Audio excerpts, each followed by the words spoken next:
Il est 22h30 ici à Paris, 23h30 à Kiev. Bonsoir à tous, bienvenue si vous nous rejoignez pour la suite de Paris Direct. À la une de l'actualité internationale ce soir, cette réunion d'urgence de l'Assemblée générale de l'ONU sur les annexions réalisées par Moscou en Ukraine.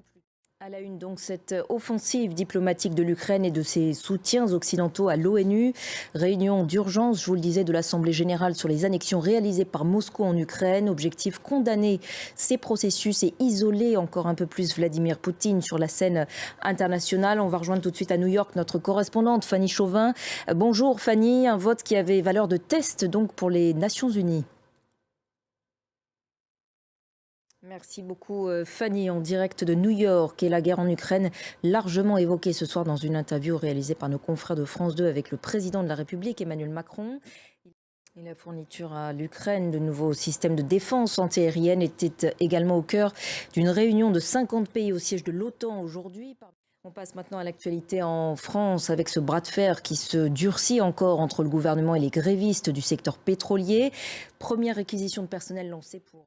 Voilà, et ce soir, Emmanuel Macron dit prévoir un retour à la normale dans le courant de la semaine sur le front des carburants. Il a aussi exhorté la CGT à permettre, je cite, au pays de fonctionner. Direction maintenant le Venezuela. Peu d'espoir de retrouver des survivants 4 jours après le glissement de terrain à Las Tejerías dans le centre-nord du pays.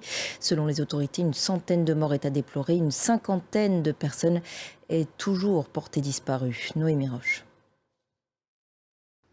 Allez, restez avec nous sur France 24 dans un instant. Le journal de l'Afrique présenté par Myriam Amelal. Elle reviendra bien sûr sur l'actualité au Tchad où un nouveau Premier ministre a été nommé. À tout de suite.